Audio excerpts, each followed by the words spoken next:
하나님 말씀 로마서 12장 19절에서 21절 말씀을 보겠습니다.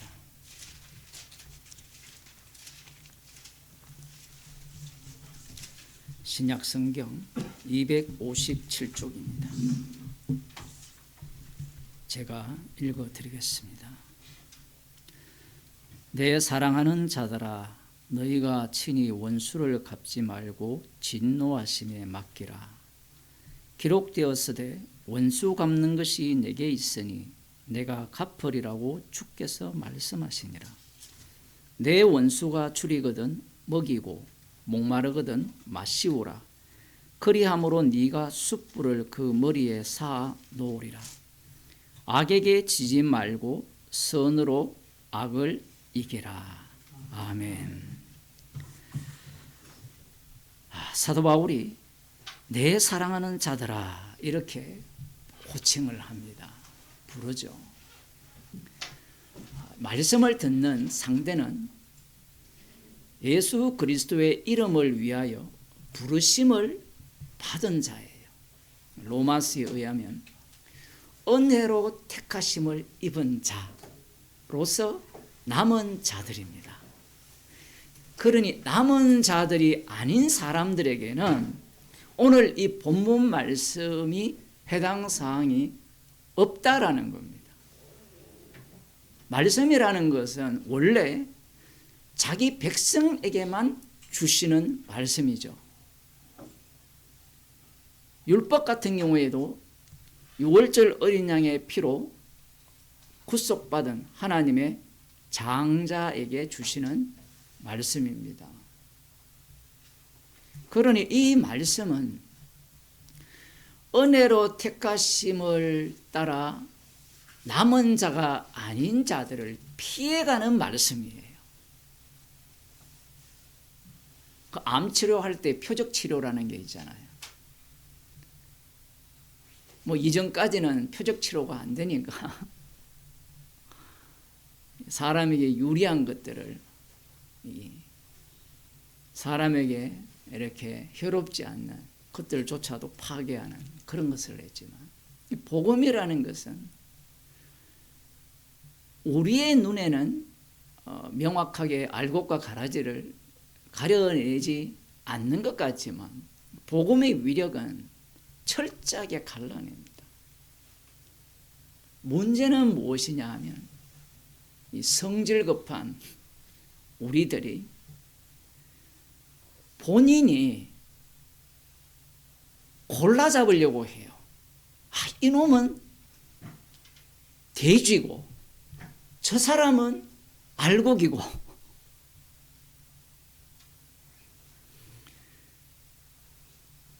너희가 친히 원수를 갚지 말고 진노하심에 맡기라 라고 말씀을 하신다는 것은 은혜로 택하심을 입었고 남은 자임에도 불구하고 원수를 갚겠다는 생각이 있다는 말입니까? 없다는 말입니까? 있다는 말이잖아요. 친히 원수를 갚지 말라라고 말씀을 하는 이유는 은혜를 받았다라고 하는 사람들이 성질을 부리면서 본인이 원수를 갚으려고 하죠. 그런데 여기에서 문제가 뭐냐면 원수가 누구냐라는 거예요. 여러분들은 이미 정답을 다 알고 있죠. 원수가 누굽니까? 마귀잖아요. 그러면 마귀한테 원수를 어떻게 갚아요? 우리는 이렇게 생각하죠. 나의 원수는 나를 반대하는 남편이 될 수 있고 아내가 될 수 있고 자식이 될 수 있잖아요. 벌써 제가 정답부터 말씀드렸잖아요. 그 원수의 이중성이 있거든요. 원수를 갚지 말라고 했을 때는 그 원수가 배우로는 마귀지만 사람이라는 거죠. 사람. 그래서 이 원수에 대해서 먼저 우리가 말씀을 통하여서 살펴봐야 됩니다. 로마서 12장 지금 19절 이하에 나오는 이 원수는 이미 로마서 5장이나 8장에서도 그 원수라는 의미를 이미 말씀을 한번 하셨어요. 그러면 로마서에 나오는 이 원수는 무엇을 깔고 있느냐 하면 사복음서를 깔고 있고 사복음서 이전에 구약을 깔고 있어요. 왜 이렇게 까느냐라고 하면 이 원수 개념을 이렇게 말씀을 하면 인간들은 성령 받은 사람은 이 원수 갚지 말라는 말씀 앞에 죄인이 되면 이 원수를 갚지 말라는 이 말씀 속에서 원수의 의미와 원수의 의미의 이중성을 모두 포괄해서 말씀을 듣게 돼요. 그런데 성령을 받지 못한 사람들은 이 말씀을 그렇게 안 들어요. 창세기 3장 15절을 봅시다.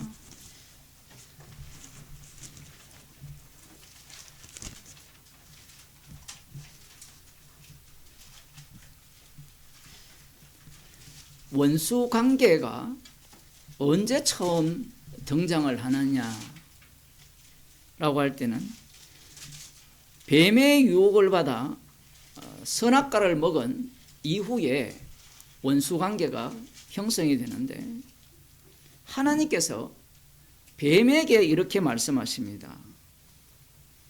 내가 너로 여자와 원수가 되게 하고 너의 후손도 여자의 후손과 원수가 되게 하리니 여자의 후손은 내 머리를 상하게 할 것이요 너는 그의 발꿈치를 상하게 할 것이니라 하시고.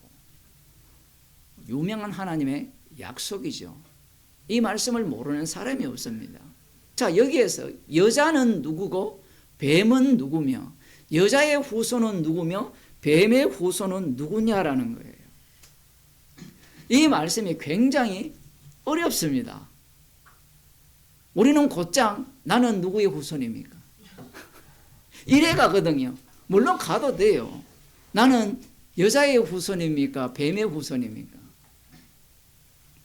사람들은 말씀을 자꾸 그렇게 해석을 해요. 그렇게 해석을 하게 되면 원수를 친히 갚지 말라는 말씀을 안 들어요. 왜? 내가 여자의 후손이니까. 나는 나다가 되죠. 지금 흥미로운 점은 여자의 후손 여자라고 했을 때 뱀의 후손 뱀이라고 했을 때 이 뱀이 우리가 흔히 보는 동물의 왕국에서 보는 그 뱀이에요? 창세기에서는 실제로 뱀이에요. 창세기에서는 실제로 땅으로 기어다니는 뱀이 아니라 발이 있었어요. 그래서 저주를 받아서 이제 기어다니게 되는데 그 실제 뱀을 통하여서 이 마귀가 말을 한 거고 하나님께서는 이 뱀에게 말씀을 하는 거예요. 여러분 이렇게 말씀하시는 게 기분이 좋아요, 나빠요? 이 교인들이나 성도들은 문제가 뭐냐면 말씀을 생각하지 않는다라는 거예요. 무조건 하나님의 말씀이니까 믿자라고 하는 겁니다. 믿자라고 해놓고 나중에 대학생쯤 되면 철학책이나 역사책, 다른 종교책을 읽기 시작하면 내가 믿은 게 엉터리네. 이렇게 나오는 거예요. 그 소시적 어릴 때 교회를 다니는 사람들이 나중에 대학을 가서 교회를 안 다니는 경우가 굉장히 많잖아요. 왜 안 가느냐? 요즘은 대학생들이 책을 안 읽어요. 다는 안 그렇지만 왜 책을 안 읽느냐 하면 유튜브를 보거든요. 그리고 유튜브를 보면 유튜브에도 책을 읽어주는 게 있어요. 그 책 읽어주는 게 읽느냐? 아니에요. 서머리도 안 읽어요. 그러면 남이 말하는 1분짜리 쇼츠를 듣는 거예요. 생각을 안 하죠. 그러나 한 10년, 20년 전쯤에 대학생들은 책을 읽고 고민을 했어요. 제가 지금 대학생들을 욕하는 게 아니라 그렇게 읽다 보면 사람들이 사고를 하게 돼 있어요. 이게 옳은지 그런지 따지게 돼 있어요. 요즘은 따지는 사람이 별로 없어요. 왜? 피곤해요. 왜? 돈만 있으면 되잖아요.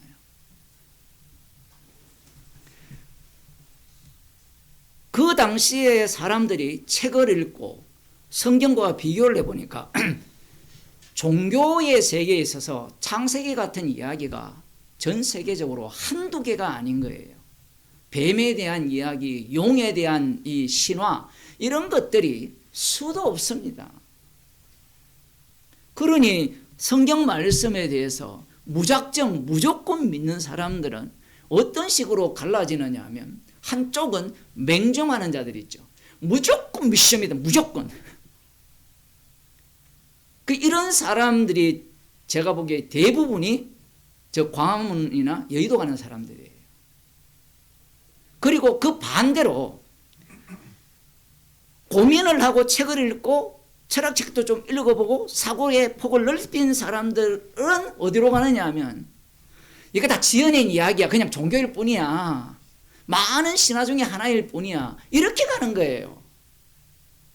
그런 사람들이 누구를 공격하는가 하면 여의도와 광화문을 공격해요. 이 좌파라고 흔히 말하는, 이게 이미 우리의 언어니까, 좌파 방송을 나와서 하는 목사들이나 어쨌든 기독교 계통에서 하는 얘기를 들어보면 우파를 비판할 때 딱 그 수준이에요. 그 성경을 하나도 몰라요. 왜 이런 문제가 발생했느냐 하면, 목사들이 공부를 안 해요. 그럼 목사님, 공부 안 하고 성령 받으면 안 됩니까? 맞아요. 성령을 받으면 돼요. 근데 성령은 말씀을 통해서 말씀하세요. 그런데 이 사람들은 말씀을 통해서 성령이 역사한다고 말은 해놓고 말씀을 연구를 안 해요. 깊이 있게 들어가서 말씀을 연구하고 상고하고, 그리고 이 언어 체계가 어떻게 되어 있고, 그리고 본인 자체가 어떤 위치에 있는가를 파악을 해야 되거든요. 우리 한 40-50년 전에 목사들이 다 무식한 사람들이 목사가 많이 되었잖아요. 선교사들은 똑똑한 사람들이 많이 왔어요. 물론 초창기에 똑똑한 사람들도 되지만, 그 사람들이 이 말씀을 대할 때 자기가 처한 위치 있잖아요. 위치. 그러니까 중국어로 성경을 번역할 때 하나님을 상띠라고 번역했거든요. 그 상띠라고 번역하는 순간 이미 중국 사람들은 상띠 개념을 갖고 들어온단 말이에요. 그러면 설교를 할 때 그 상띠라는 옥황상제 있잖아요. 상제. 그 상제를, 상띠라는 건 못 알아들으시구나. 지금 중국에 오신 분들은 알아듣는데, 죄송합니다. 오늘부터 10시 반부터 한다는 걸 제가 광고를 해야 되는데 못했습니다. 죄송합니다. 우리 모임의 이 여건 때문에 그렇습니다. 그런 번역을 할 때 그렇게 했으면, 이걸 그러면 제대로 번역해야 되느냐? 예를 들어 이런 게 있어요. 가톨릭 성경은 하느님으로 번역하거든요. 그러면 또 개신교에서는 하나님으로 해야 된다. 이렇게 논쟁을 하는 것이 한편으로는 괜찮아요. 그런데 하나님 하든 이미 인간들이 갖고 있는 개념이 똑같아야 하는 거예요. 그러면 하나님이라 했을 때, 하느님이라 했을 때, 지금 구약 성경을 보면 이스라엘의 하나님이라 하잖아요. 똑같은 엘로힘인데, 엘로힘은 엘로힘인데 한쪽은 이스라엘의 엘로힘이에요. 이스라엘의 엘이에요. 하나님이에요. 그러면 기존에 갖고 있던 하나님 개념을 부정하고, 그 부정하는 것 속에 무엇이 들어있어요? 이스라엘의 하나님까지 들어있거든요. 그것을 포함하여서 제대로 된 하나님을 설교를 해야 되는데, 목사들은 어떻게 생각하느냐 하면, 나는 성령을 받았기 때문에 하나님 말씀대로 믿으면 된다라는 거예요. 그때부터 사이비, 이단, 온갖 집단이 다 생기는 겁니다. 자기는 지금 어느 세계에서 태어난 걸 생각하지 않아요. 그리고 성령을 받게 되면 그들은 어떤 망상을 하느냐 하면, 오순절날 같은 성령을 받게 되고 몸이 뜨거워지고 막 그렇게 되면 자기는 성경을 다 깨닫는다 생각하는 거예요. 우리는 그런 생각 안 해봤습니까? 아마 저 나이 때, 어릴 때부터 교회를 다니는 사람들은 부흥회 때마다 성령 충만을 강구했잖아요. 안 다녀보신 분들도 있겠지만 우리는 그렇게 했거든요. 그러면 성령만 오면 말씀이 다 보이고 깨닫게 되고 실제로 그런 사람들이 있잖아요. 보험사들이 설교를 할 때 나는 몰랐는데 성령을 받으니까 피아노도 막 치게 되고 구라쟁이들이죠. 말씀이 깨닫어지더라. 이렇게 나오는 거예요. 주님은 절대로 그렇게 일을 안 합니다. 성경을 자세히 보면 주님은 철저하게 그 상황과 형편에 맞추어서 죄를 드러내면서 말씀을 하나하나 알아가게 해요. 여러분 성경 어디에도 한꺼번에 다 깨달았다는 게 없어요. 한꺼번에 깨달은 게 없어요. 사도 바울조차 뭐냐면 복음을 위해 목숨을 버렸잖아요. 그만큼 고생을 했는데 사단의 가시를 빼달라고 하잖아요. 왜 그 과정 속으로 집어넣습니까?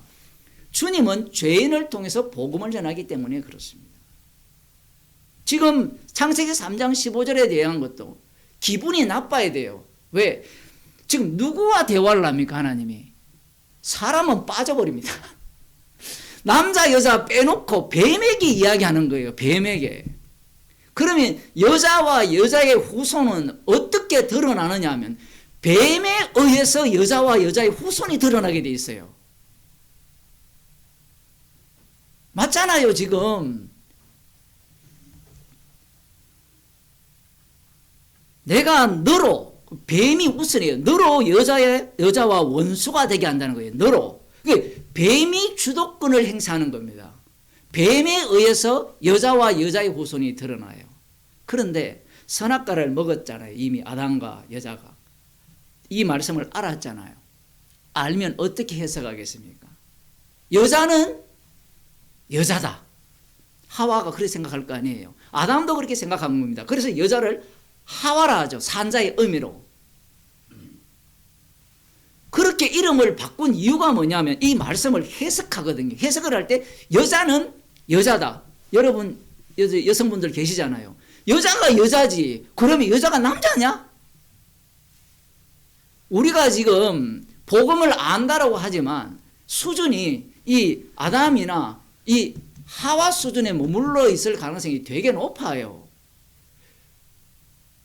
하와 입장에서도 내가 여자라는 거예요.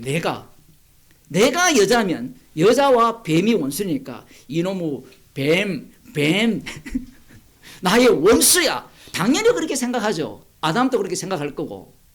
그러면 여자의 후손이 뱀의 머리를 친다고 했잖아요.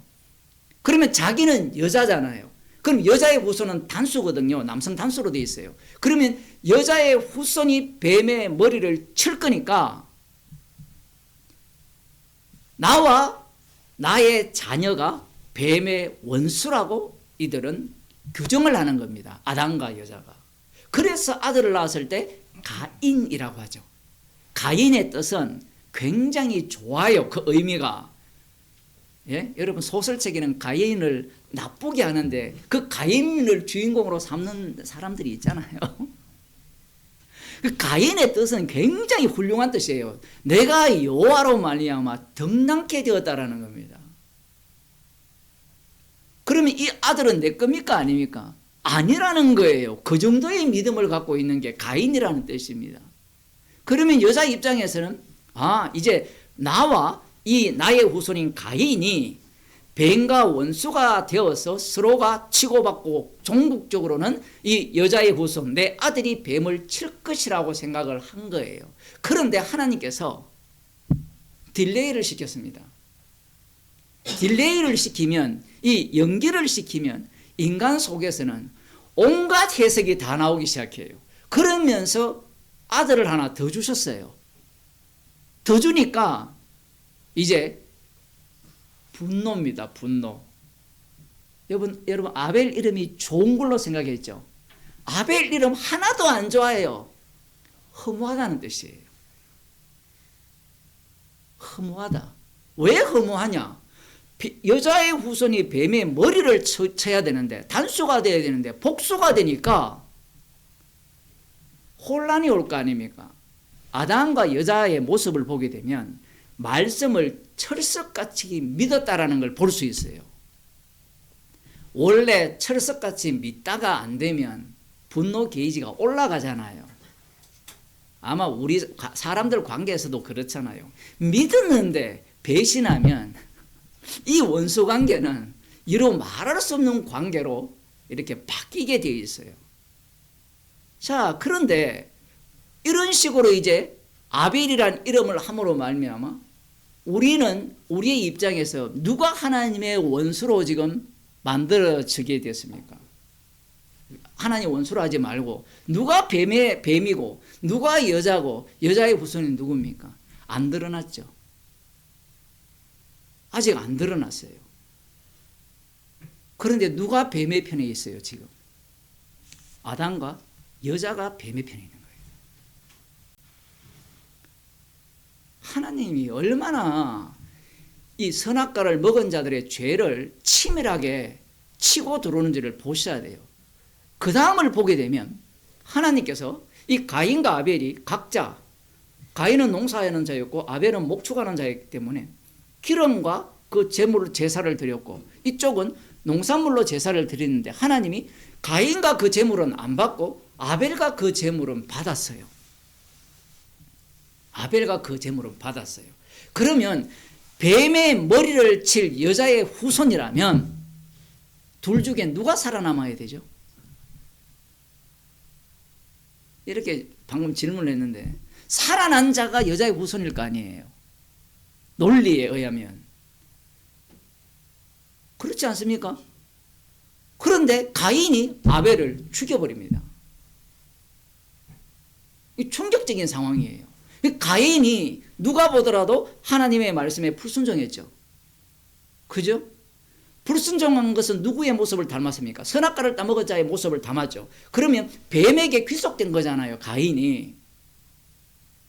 그렇다면 가인은 누구의 후손이 되죠? 뱀의 후손이 되는 거예요. 그러면 여자의 후손은 죽었어요. 죽었다는 것은 없다라는 겁니다.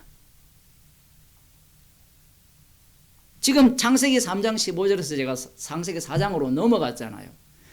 원수 관계가 원래 뱀과 여자, 뱀의 후손과 여자의 후손이 원수 관계였다라는 거예요. 그래서 4장으로 넘어가면 나의 원수는 누가 만드느냐 하면 하나님께서 가인과 그 제물을 안 받고 아벨과 그 제물을 받으심으로 말미암아 가인이 자신의 원수가 만들어졌어요. 원수가 누가 됩니까? 아벨이 된 거예요. 아벨 쪽에서는 원수가 있어요, 없어요? 없다니까요. 원수가.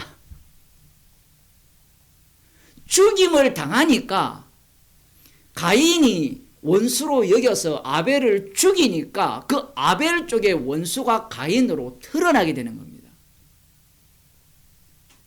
이제는 이 원수 관계가 어떻게 설정되느냐 할 때는 여자의 후손과 뱀의 후손, 그것이 뱀이 아니었고 똑같이 아담의 자손이었는데 이 둘 중에 하나는 여자의 후손으로 드러나고 다른 하나는 뱀의 후손으로 드러나기 시작한 겁니다.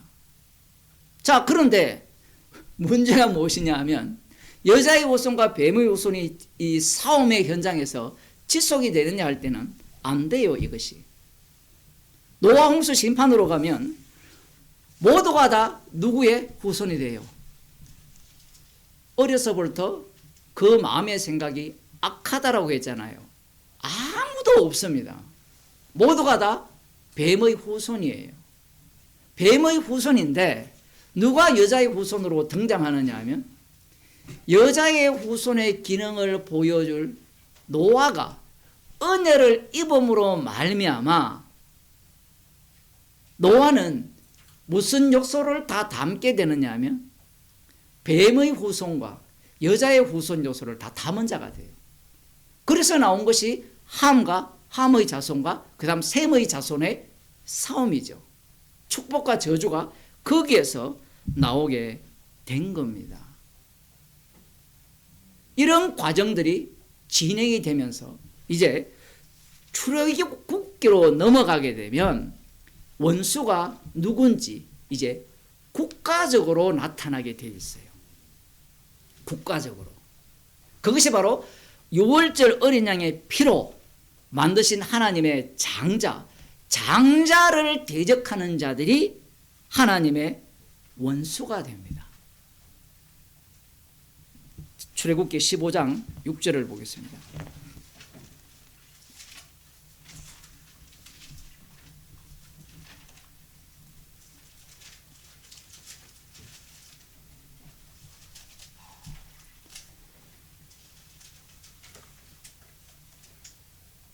여호와여 주의 오른손이 권능으로 영광을 나타내시나이다. 여호와여 주의 오른손이 원수를 부수시나이다. 이 원수라고 하면 대적, 정오의 관계 그런 겁니다. 그 원수가 누구냐 하면 이 바로의 군대예요. 이 바로의 군대는 여호와의 원수가 됩니다. 그 여호와의 원수가 곧 누구의 원수가 되죠? 이스라엘이 하나님의 장자잖아요. 하나님의 아들이잖아요. 그러면 이스라엘의 원수가 되는 겁니다. 이것은 어떻게 연결되느냐 하면 이후에 이스라엘 백성들이 약속의 땅으로 들어가게 되는데 약속의 땅으로 들어갈 때 누가 이스라엘 백성들의 원수가 되느냐 하면 그 땅에 사는 자들이 이스라엘 백성들의 원수가 돼요. 이스라엘의 원수가 됩니다. 원수 관계가 이렇게 진행이 돼요. 이것이 바로 1차적인 원수예요. 그 다음 또 하나의 원수가 있어요. 또 하나의 원수. 그것은 출애굽을 통하여서 약속의 땅으로 들어갔는데 약속의 땅으로 들어간 이스라엘 가운데 원수가 생깁니다. 그게 레위기 19장 18절을 봅시다.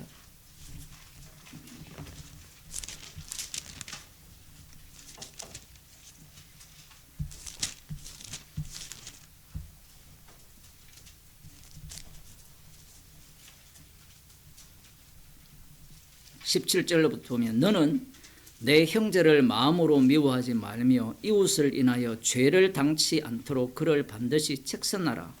원수를 갚지 말며 동포를 원망하지 말며 이웃 사랑하기를 내 몸과 같이 하라.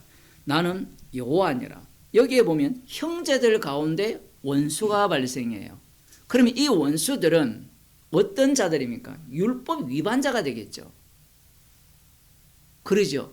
사기친다든가 내 형제를 어떻게 해코지해서 죽인다든가 그러한 것들.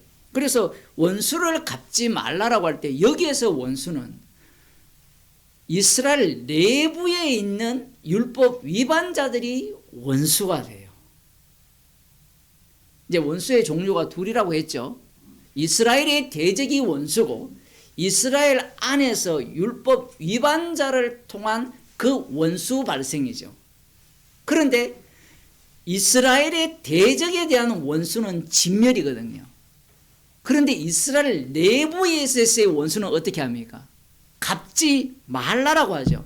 오늘 본문이나 아니면 이 신명기에 나오는 말씀에 의하면 원수 갚는 것은 죽게 있어요. 그리고 법대로 이 문제를 해결해야 됩니다. 그것이 지금 여기에 나오는 이 원수에 대한 의미예요. 그런데 여기에서 또 다른 원수가 만들어집니다. 또 다른 원수가 무엇이냐면 레위기 26장 25절이에요.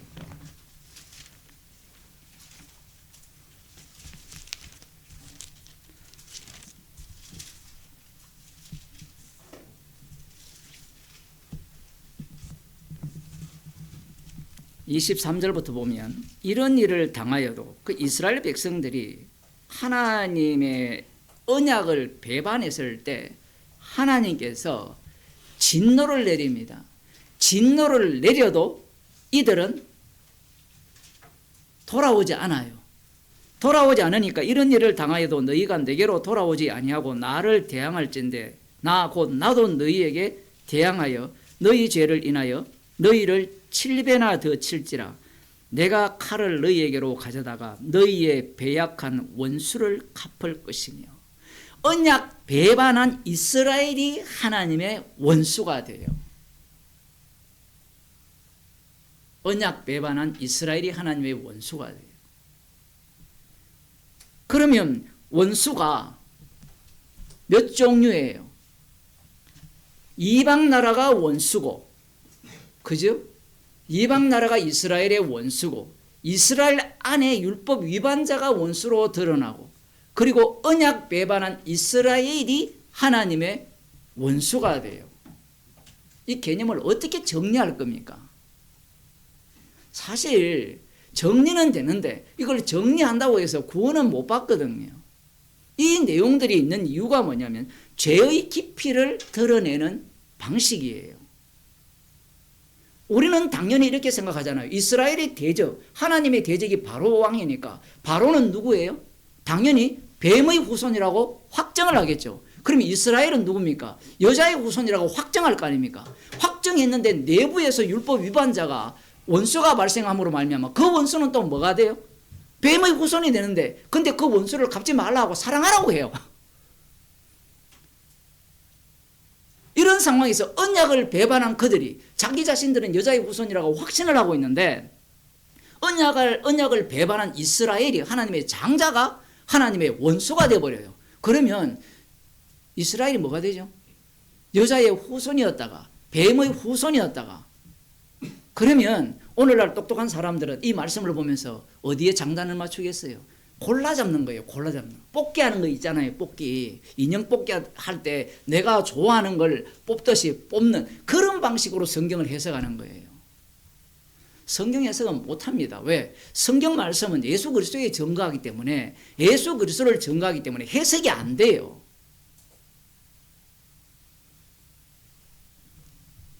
그러면서 하나님께서 이스라엘이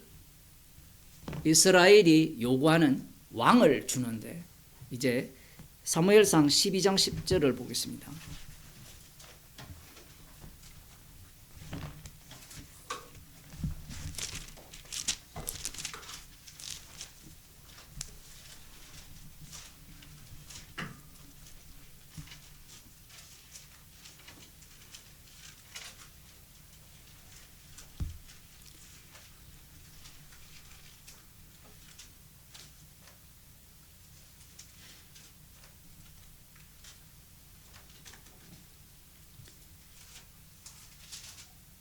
백성이 여호와께 부르짖어 가로되 우리가 여호와를 버리고 바알들과 아스타롯을 섬김으로 범죄하였나이다. 그러하오나 이제 우리를 원수들의 손에서 건져내소서. 그리하시면 우리가 주를 섬기겠나이다 하며 여호와께서 여룻바알과 베단과 입다와 나 사무엘을 보내사 너희를 너희 사방 원수의 손에서 건져내사 너희로 안전히 거하게 하셨거늘. 주변 나라가 이스라엘의 원수가 되는 겁니다. 그런데 이미 레위기에서 언약 배반한 그들이 하나님의 원수가 된다라고 했거든요.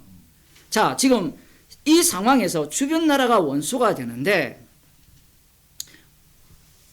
사무엘하 12장 14절을 봅시다.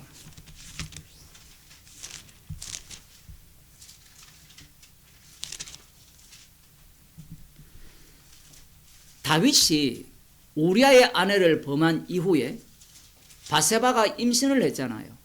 이 율법을 위반했거든요. 율법을 위반한 그가 율법을 무력화시키는 방법이 뭐냐면 계엄령입니다. 잠이 깨죠? 어떻게 하느냐 하면 죽여버리죠. 누구를? 바세바를 죽여버리면 이게 점검물이 없을 거 아닙니까? 그런 상황에서 이제 선지자 나단이 찾아와서 당신이 바로 이 사악한 부자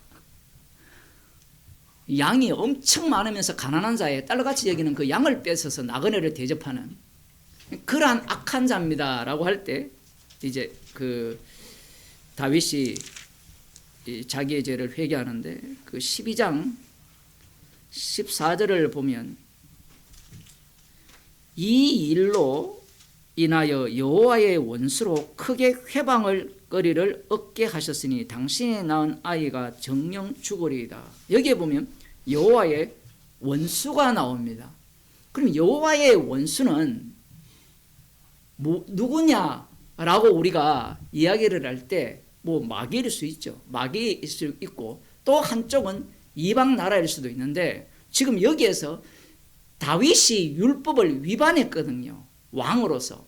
율법을 위반하니까 여호와의 원수가 회방거리가 되는 거예요. 회방거리.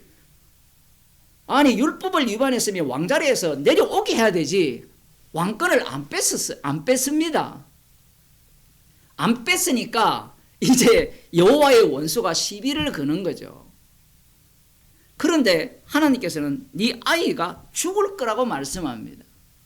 그 회방거리를 없애는 방법이 무엇이냐면 아이의 죽음이에요.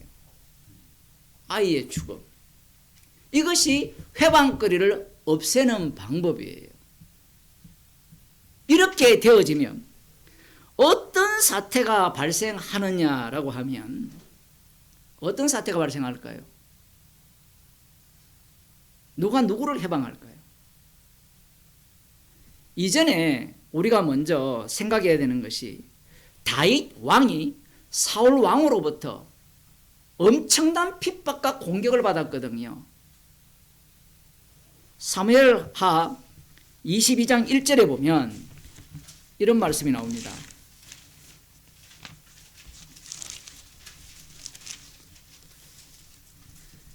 여호와께서 다윗을 모든 대적의 손과 사울의 손에서 구원하신 그날에 모든 대적과 사울의 손에서 구원했다라는 거거든요. 다윗의 원수가 누구냐면 주변의 나라들 뿐만 아니고 사울 왕 또 뿐만 아니라 누가 또 포함되죠?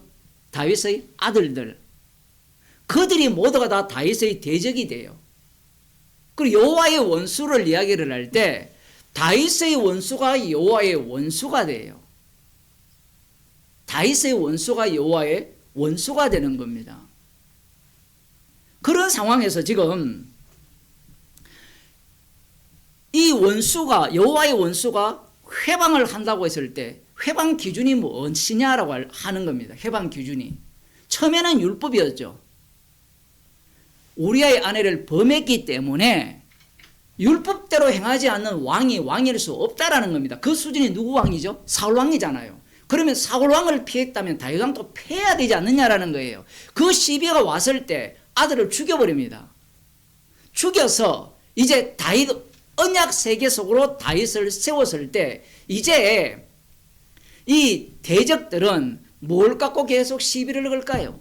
다윗 쪽에서는 무엇으로 장착되어 있느냐면 이 아들을 죽인 그 죽음으로 이걸 다르게 표현하면 이 우리아의 죽음으로 다윗은 의롭게 된 거거든요. 예수 그리스도로 와버리면 예수 그리스도의 피로 의롭게 된 거예요. 이 원수는 그것을 모르죠. 모르니까 압살롬이나 이런 자들이 왕권만 챙기면 돼요. 그리고 분노하죠. 왜 율법대로 시행하지 않느냐? 법대로 해야 되지 않느냐? 그런 자들이 바로 이 여호와의 원수로 행세하는 자들이 됩니다. 그래서 이 여호와의 원수들은 다윗 왕에게 시비를 거는데 어떻게 시비를 겁니까? 율법대로 안 살았는데. 그런 게 어디 있어? 당신은 왕 자격이 없어. 이런 논리를 갖고 오는 거예요. 그래서 시편에 보면 이 원수에 대한 이 기도가 엄청나게 많이 나옵니다. 시편 3편을 보겠습니다.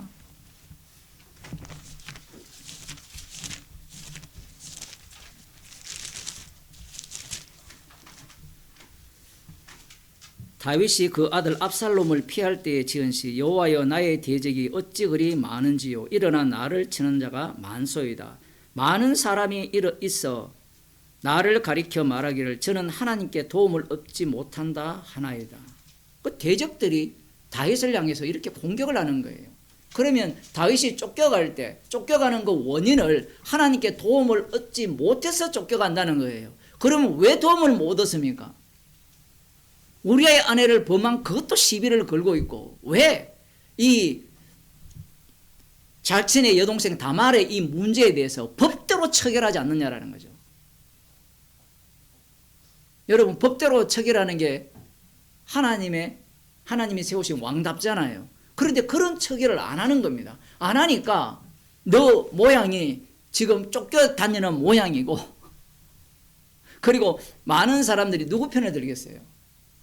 옳은 편을 들잖아요. 기본적으로 누가 보더라도 다윗은 옳지 않는 거예요.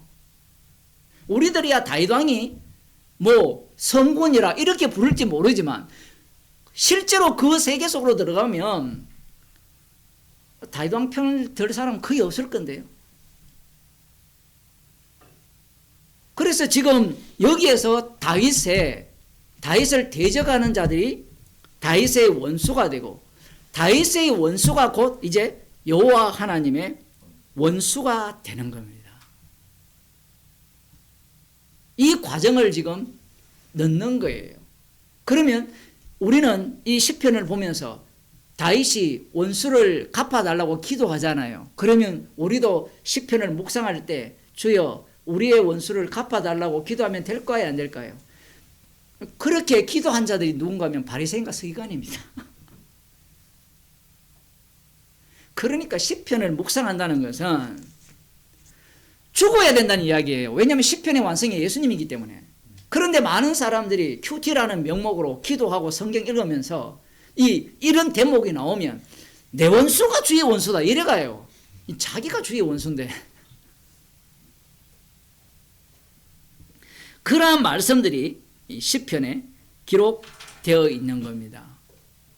그러니 이 대적들이 원수였다가, 이스라엘 내부에서 원수였다가, 이스라엘이 원수였다가, 그 다음 다윗의 대적들이 원수였다가 다윗도 원수였고, 여기에서 우리가 골라 잡을 수 있는 게 없어요. 죄인으로 드러날 수밖에 없습니다. 그러면서 이 다윗이 시편 110편에 이런 예언을 하죠. 시편 110편은 굉장히 중요한 말씀인데,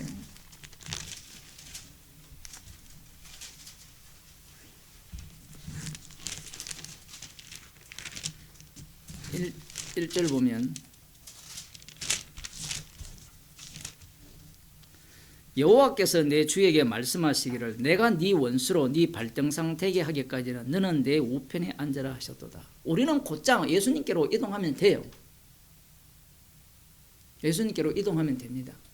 문제는 이 원수라는 것이 언제 제대로 밝혀지고 주께서 내 주에게 이르시되 이 주와 주도 언제 드러나느냐가 관건이 돼요. 관건이.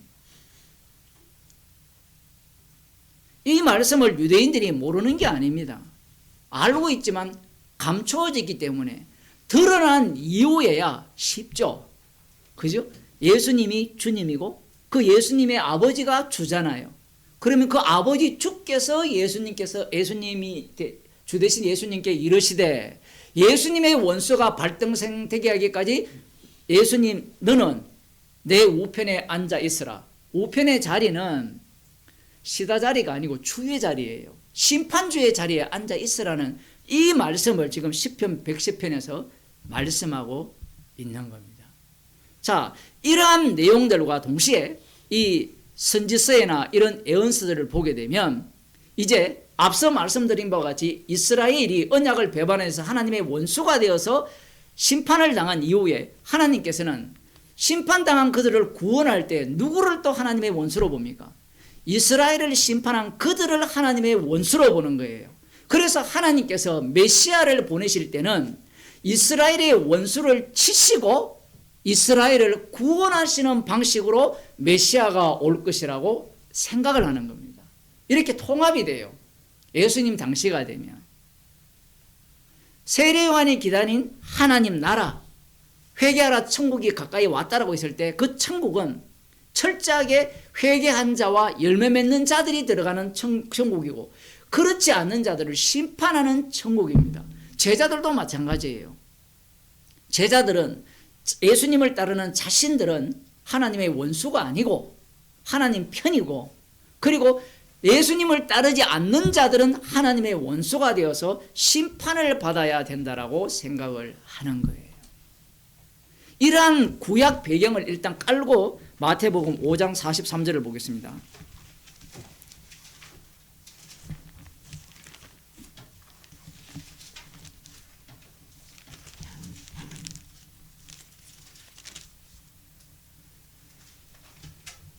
또 내 이웃을 사랑하고 내 원수를 미워하라 하였다는 것을 너희가 들었으나 나는 너희에게 이르노니 너희 원수를 사랑하며 너희를 핍박하는 자를 위하여 기도하라. 이렇게 나오거든요. 너희 원수를 사랑하고 너를 핍박하는 자, 이게 중요해요. 왜 핍박받습니까? 5장 12절에 보면 기뻐하고 즐거워하라. 하늘에서 너희 상이 큽니다. 너희 전에 있던 선지자들을 이같이 핍박하였느니라. 예수님 때문에 핍박을 받는 거예요. 예수님 때문에. 그러니까 복음을 전할 때 누가 만들어지느냐 하면 원수가 만들어지는데, 그 원수에 대해서 이 율법에서는 미워하라 이렇게 했지만 예수님은 원수를 사랑하라고 말씀해요. 이 구약을 다 갖고 오셔가지고 새로운 원수 관계가 형성이 되죠. 그러면 예수님에 의해서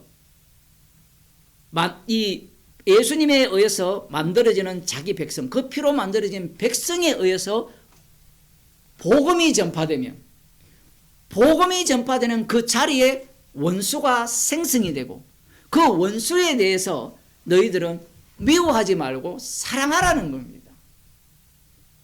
이게 지금 마태복음 5장 43절의 말씀이에요. 그럼 원수가 누구냐라는 거예요. 원수가.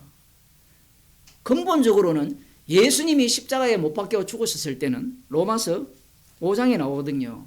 우리가 원수 되었을 때 아들의 죽으심으로 말미암아 하나님과 화목케 하셨다라고 해요. 모든 인간들이 원수예요. 원수인데 놀랍게도 예수님은 자신의 피로 이 말씀이 이루어지는 현장을 만듭니다. 그들이 누구냐면 복음의 증인들이에요. 그 중에 한 사람을, 대표적인 사람을 들면 스데반 집사님이에요. 스데반 집사님이 복음을 전할 때 돌을 던졌잖아요. 거기에 대해서 미워합니까 안 합니까? 기도하죠. 이거 정말 이거 불가능하잖아요. 에이, 목사님, 그런 사람도 있잖아요. 있어요.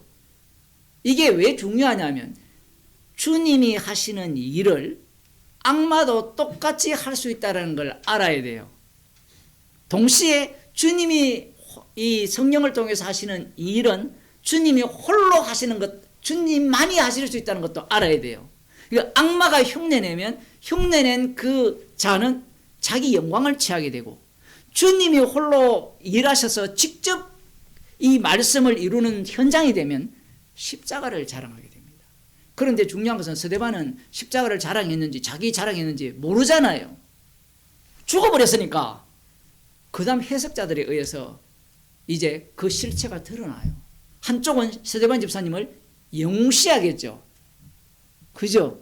다른 한쪽은 십자가가 밝히 보이는 그 말씀으로, 복음으로 보게 된다라는 겁니다. 지금 예수님께서 원수를 사랑하라고 하셨거든요. 그런데 마태복음 10장을 보게 되면 예수님이 어떻게 말씀하시느냐 하면 10장 36절, 유명한 말씀입니다. 사람의 원수가 자기 집안 식구리라. 내가 화평을 주러 온 것이 아니라 화평이 아니요 검을 주러 왔노라.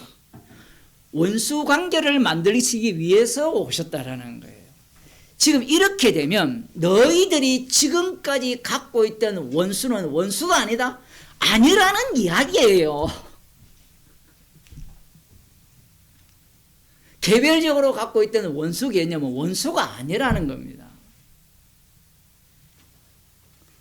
그거는 지옥 가는 자들끼리 깡패 소굴에서 서로 돕고 나누는 그런 모습일 뿐인 거예요. 원수라는 자체가 거기에는 들어갈 자리가 없어요. 자기들끼리는 원수지만 성경에서 말씀하는 원수와는 달라요. 그래서 원수는 반드시 복음이 전파되어지는 자리에서 만들어집니다. 내가 원수를 규정하는 게 아니에요. 그러니 예수님께서 오셔서 화평케 하려 온 것이 아니라 분쟁케 하기 위해 오셨다 하면서 자기 집안 식구를 원수로 만들어 버립니다. 너무나 과격하죠. 그 다음 원수로 만들었으니까 그 다음 어떻게 하죠? 그 다음 나오는 게 원수를 사랑하라가 돼요. 이렇게 복음의 세계는 희한해요. 복음을 진짜 전하는 사람들은 원수가 많이 생성되어도 그 원수에 대해서 원수라고 생각을 안 해요. 그런데 희한하게도 복음을 안다라는 사람들 있잖아요. 지원수를 만들어요. 복음은 원수를 사랑케 하기 위해서 원수를 만들게 되고 그 만들어진 그에게 복음을 전하라고 원수를 옆에 배치시키는 거예요. 지금 할 수만 있거든 모든 사람으로 더불어 화평하라 있잖아요. 로마서 12장 18절에 그 얘기가 그 얘기예요. 복음을 전하게 되면 복음 안에서 그리스도 안에서 화평이 될 거 아닙니까? 그런데 화평이 안 되는 이유가 뭐냐면 복음을 전하기 때문에 원수가 발생되는 거예요. 그래서 지금 오늘 본문에서 원수를 친히 갚지 말고 진노하심에 맡기라고 말씀을 하는 겁니다. 복음은 주님이 전하는 거지 네가 전하는 게 아니라는 거예요. 그러면 이걸 안다고 해서 이 원수 갚겠다는 마음이 안 생깁니까? 아는 게 소용없다니까요. 알아야 돼요. 분명히 알아야 되는데 그 아는 자를 원수를 발생시키게 되면 마음속에 어떤 마음이 생기느냐 하면 원수를 내가 갚아버리겠다는 마음이 생기는 거예요. 나는 안 그런데요.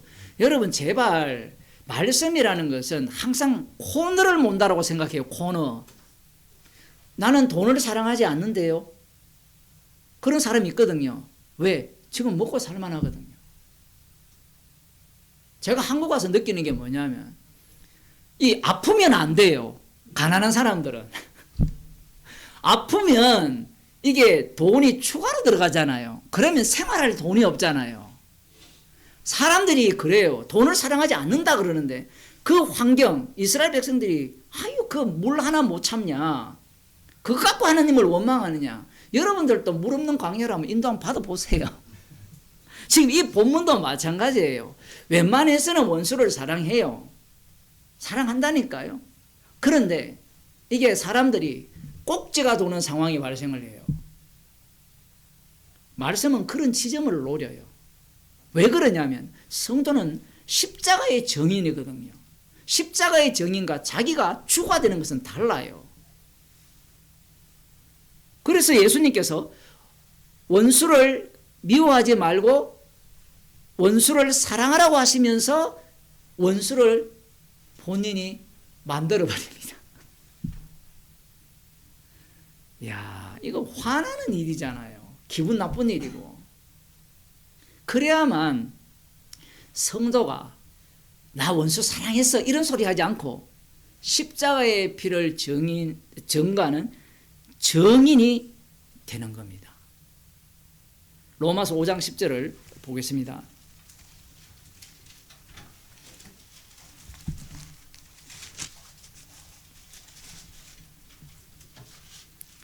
곧 우리가 원수 되었을 때에 그 아들의 죽으심으로 말미암아 하나님으로 더불어 화목되었은즉 화목된 자로서는 더욱 그의 살으심을 인하여 구원을 얻을 것이니라.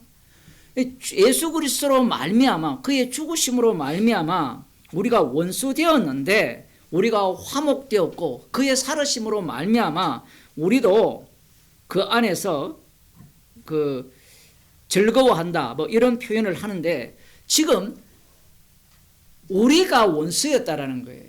그럼 원수였는데 어떻게 화목이 되었냐 하면 아들의 죽으심으로 말미암아 화목게 되었어요. 그래서 여기에서 원수는 누구냐 하면 누구예요? 여기에서는 우리들 자신이었죠. 여러분은 주님의 원수, 하나님의 원수입니까 아닙니까? 원수라고 해야 십자가를 자랑해요. 물론 다르게 표현할 수도 있겠죠.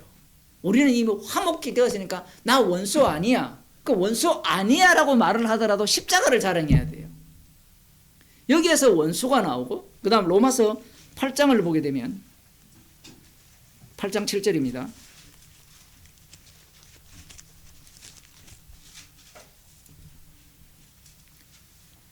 육신의 생각은 하나님과 원수가 되나니. 야, 이건 또 무슨 말씀입니까? 이는 하나님의 법에 굴복하지 않을 뿐 아니라 할 수도 없음이니라. 육신에 있는 자들은 하나님을 기쁘시게 할 수 없느니라. 만일 너희 속에 하나님의 영이 거하시면 너희가 육신에 있지 아니하고 영에 있나니 누구든지 그리스도의 영이 없으면 그리스도의 사람이 아니니라. 이 말씀을 해석할 때 이분법적으로 해석하면 해석이 안 돼요. 아까 구약에서 보게 되면 이스라엘이 대적이 하나님의 원수였고 이스라엘 안에 원수가 또 발생한다 했잖아요. 그죠? 이 두 가지 요소가 신약에도 똑같이 있는 겁니다. 이미 우리가 원수 되었는데 하나님 예수 아들의 죽으심으로 말미암아 화평케 되었잖아요. 화평케 된 자기 때문에 지금 이 원수가 육신의 생각 그리스도의 얘기 보면 하나님의 영이 거하시면 너희가 육신에 있지 아니하고 영에 있나니 라고 했을 때 이 말씀을 어떻게 읽는가 하면 우리는 영에 있다 이런 이야기를 하고 싶어 하잖아요. 육신에 있지 아니하고 영에 있는 모습을 보이는 게 그리스도의 영이 거하는 사람이에요. 원수를 친히 갚는 것은 이게 육신에 속한 거잖아요.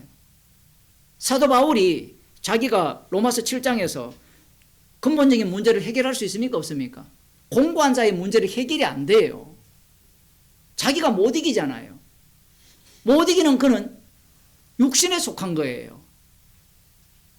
그런데 놀랍게도 우리 주 예수 그리스도로 말미암아 감사해요. 요 요소를 전부 포함하는 것을 두고 영에 속한 사람이라고 이야기합니다.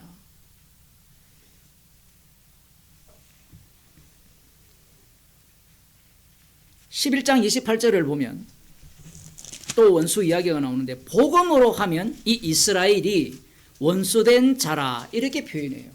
복음으로 하면. 왜 그러냐면 이 유대인들은 복음을 전할 때 누구를 핍박합니까? 먼저 예수님이 복음을 전했을 때 예수님을 죽여버리죠. 예수님의 원수가 되고 예수님께서 성령을 주신 자들이 복음을 전할 때 사도행전에 보면 유대인들이 앞장서서 핍박하고 죽이잖아요. 그들이 원수가 되는 겁니다. 그러면 이제 오늘 본문으로 돌아와서 내 사랑하는 자들아 너희가 친히 원수를 갚지 말고 진노하심에 맡기라 이렇게 말씀하거든요. 원수가 드러났을 때 복음을 전해야 되는데 사람들은 자기가 친히 원수를 갚으려고 해요. 그러면 여기에서 우리가 생각해야 되는 게 있습니다. 원수를 갚을 정도가 되면 자신들의 위치가 어느 정도 올라가야 돼요. 권력이 있어야 돼요. 돈이 있어야 돼요. 이야, 이게 이 말씀에서 백미라고 볼 수 있습니다. 복음을 전했는데 핍박을 하잖아요. 그럼 핍박하는 자를 처단할 수 있는 방법은 뭐예요? 계엄령밖에 없는 거예요. 제가 계엄령이 지금 비꼬는 겁니다. 실제도 그러고요. 칼빈 같은 경우에도 1500년대거든요. 누굽니까? 삼위일체를 부정했는가? 아무튼 루터도 마찬가지였고 제세례파를 처형을 할 때 어떻게 처형하느냐 하면 물속에 빠뜨렸어요. 제세례파니까 그래 제세례 받고 죽어 하면서 물에 빠뜨려서 죽였어요. 여러분 들어보셨어요? 못 들어봤죠? 이 교회사적으로 보면 기독교인들이 기독교인을 죽인 처형한 경우가 훨씬 많습니다. 아니 히틀러도 기독교인이잖아요. 칼빈 같은 경우에도 제네바에서 처형을 하거든요. 자신들이 갖고 있는 이 신조에 맞지 않으니까 처형을 해버려요. 되게 흥미로운 것은 로마서 12장을 주석을 썼어요. 칼빈 이 주석을 썼다니까요. 그 연도가. 이 주석을 다 써놓고 처형을 해버려요. 처형을 해놓고 나중에 변명을 어떻게 하느냐 하면 내가 이 제네바에 오지 말라 했지 않느냐. 왜 와서 처형을 당하느냐. 그런 핑계를 대요. 법이 이러니까 그 당시에 교회법이 실제 법이거든요. 그게 얼마나 웃깁니까? 이 복음과 안 맞잖아요. 그런 법을 만든 것은 다 어디에 기초합니까? 구약에 기초하죠. 예수님을 십자가에 못 박아 죽인 바리새인과 서기관들의 법이잖아요. 사내들인 공의의 법이에요. 이 말씀을 추석 백날 하면 뭐합니까? 그런데 제가 이야기하듯이 지금 여기에 보면 원수 갚는 것이 내게 있으니 진노하심에 맡기라고 했을 때 이미 원수를 갚을 만한 위치, 권력과 힘을 가졌다라는 겁니다. 교회가 그런 위치에 올라갈 수 있다라는 이야기예요. 가령 이런 겁니다. 자, 보세요. 우리가 지금 복음을 전하잖아요. 교인 수가 몇 명 안 되잖아요. 그런데 만일에 우리 교인 수가 한 20만 명이고 20만 명 중에 헌법재판소에 8명이 있다. 5명이 있다. 그러면 목사가 뭘 요구하겠어요? 누가 나의 원수입니까? 나와 반대되는 신학을 가진 그 신앙을 가진 자들이 다 원수죠. 그 반대되는 신학을 가진 자들이 원수라면 그 밖에 있는 여집합이라 하죠. 그 밖에 있는 자들도 다 원수죠. 걔들을 다 처단할 수 있는 거예요. 지금 성경 말씀이 작게 개인적으로 원수를 갚지 말라. 이것도 해당이 돼요. 그죠? 어떤 경우에 해당됩니까? 여러분들이 만일에 고용자다. 그런데 직원이 있다. 그러면 이 고용자가 사장이 복음을 전했는데 직원이 받아쳤다. 그러면 사장이 그 직원을 어떻게 하겠어요? 잘라버리죠. 월급을 안 올려준다든가. 헤이 목사님 나는 안 그런데요. 말씀을 묵상 안 해서 그래요. 상황이 그렇게 되는 거예요. 그리고 지금 이 내용 자체가 어디까지 올라가느냐 하면 교회라는 것이 권세를 부릴 위치까지 올라갈 수도 있어요. 주님은 그럴 리가 없다. 그럴 수도 있어요. 그럴 수도 있는데 희한하게도 이 말씀에 절대로 순종하지 않는다는 겁니다.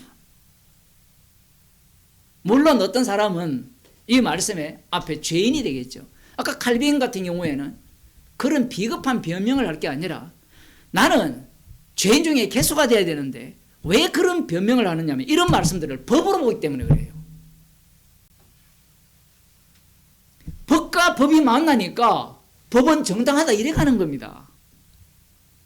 복음은 법에 의해서 살해당한 사건이잖아요. 십자가 사건이.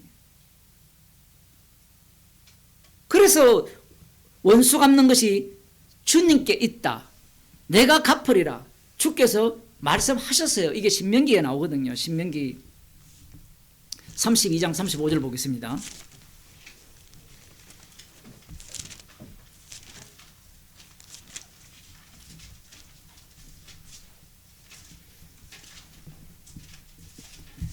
옛날 성경은 명확하게 이렇게 안 나오는데 복수는 내 것이라 그들의 실족할 그때에 갚으리로다. 그들의 환난의 날이 가까우니 당할 그 일이 속히 임하리로다. 복수는 여호와 하나님의 것이에요. 이 말씀을 갖고 오는 겁니다. 이 말씀을 갖고 오실 때 이 원수는 누굽니까? 이스라엘의 대적이 참 이스라엘의 대적이 맞죠. 그러면 참 이스라엘의 대적이 생겼을 때 그 원수를 갚으면 안 돼요. 하나님이 복수하시기 때문에. 그런데 이 이스라엘을 보게 되면 복수는 나의 것이었어요. 그 유대인들이 독립전쟁을 할 때 자신들이 복수를 해버리거든요. 그게 왜 그러냐면 여호수아 전쟁이나 다윗 전쟁을 보게 되면 자기들이 하잖아요. 그것을 여호와의 전쟁으로 안 본다는 겁니다.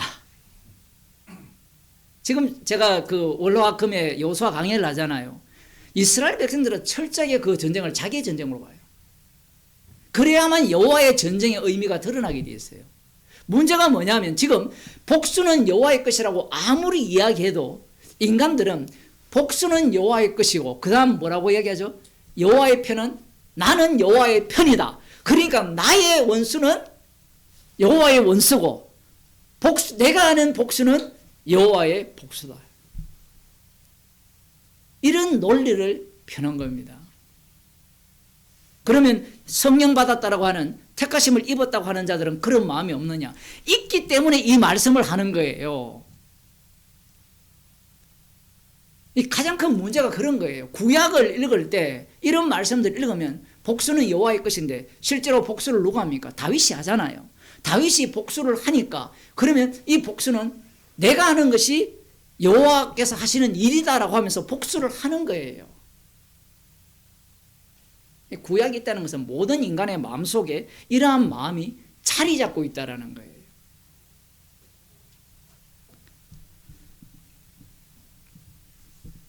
원수 갚는 것이 내게 있으니 내가 갚으리라고 주께서 말씀하시니라. 그럼 성도는 뭘 해야 됩니까? 그 뒤에 나오죠. 원수가 줄이거든 먹이고 목마르거든 마시오라. 그리함으로 네가 숯불을 그 머리에 사 놓으리라. 이게 잠언 25장에 나옵니다. 잠언 25장 21절 22절.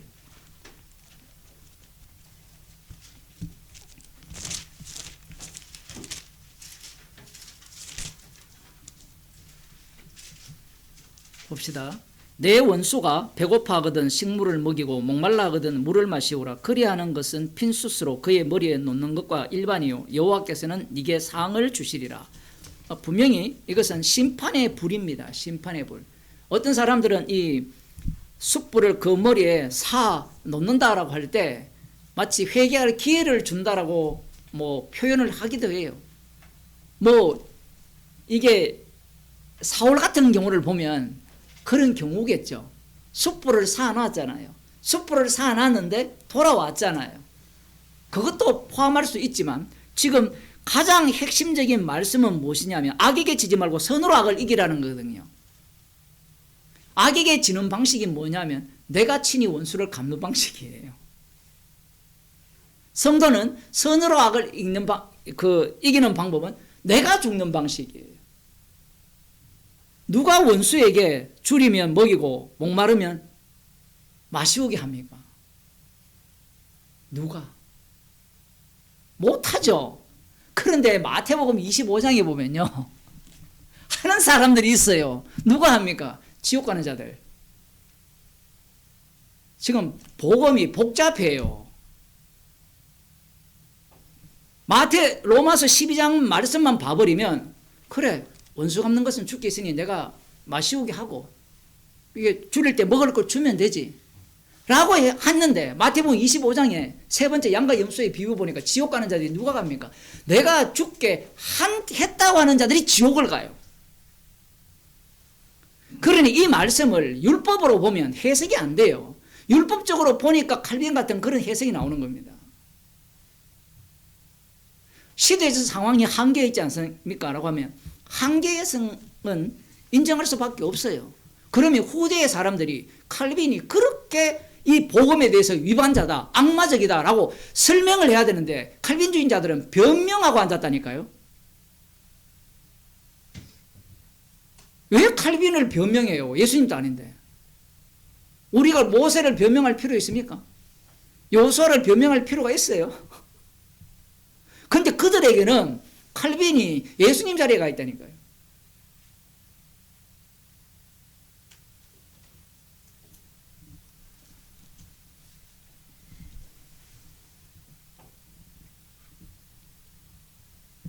복음의 대적자죠. 그러면 아까 원수가 누구라 했습니까? 집안 식구라 했잖아요. 애가 교회를 안 온다. 너 교회 안 오니까 내 밥 안 주겠다. 그런 사람 있거든요. 제가 아는 어떤 사람은, 어떤 부모는 이제 애가 고등학생인데 교회 안 간다 그러니까 그래 교회 가지 마. 나 오늘부터 너 용돈 끊을래. 자녀는 그렇게 교육을 해야 되겠죠. 그런데 이 원수에 대해서 먹이고 입히라는 겁니다. 협박해서 예수 믿는 경우는 없어요. 물론 자녀에 대해서는 초달을 해야 되겠죠.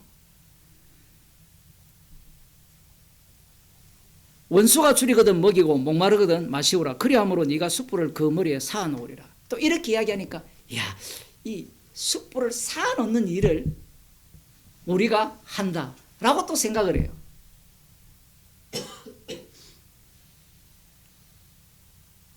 이건 지금 이 사도 바울이 이 로마에 있는 성도들에게 계속해서 책망을 하는 겁니다. 예수님께서 이제 말씀을 맺겠습니다. 예수님께서 십자가로 승리를 해버리잖아요. 우리 같으면 예수님이 십자가로 승리하지 말고 원수를 직접 갚으면 되잖아요.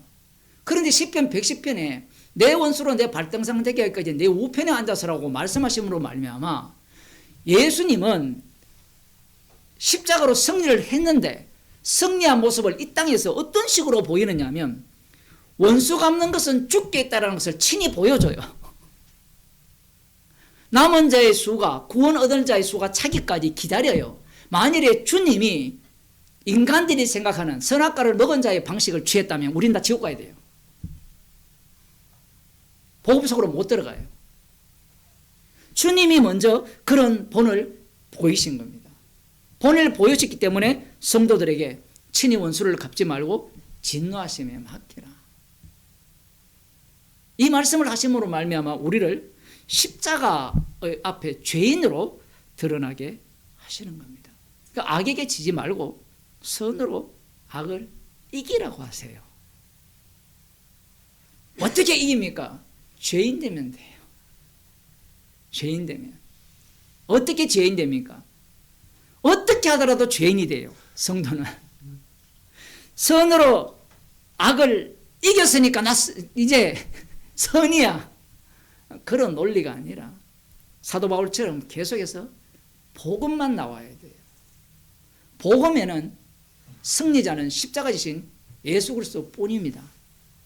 그래서 주님께서 이 구도를 원수와의 구도를 만들어서 의도적입니다.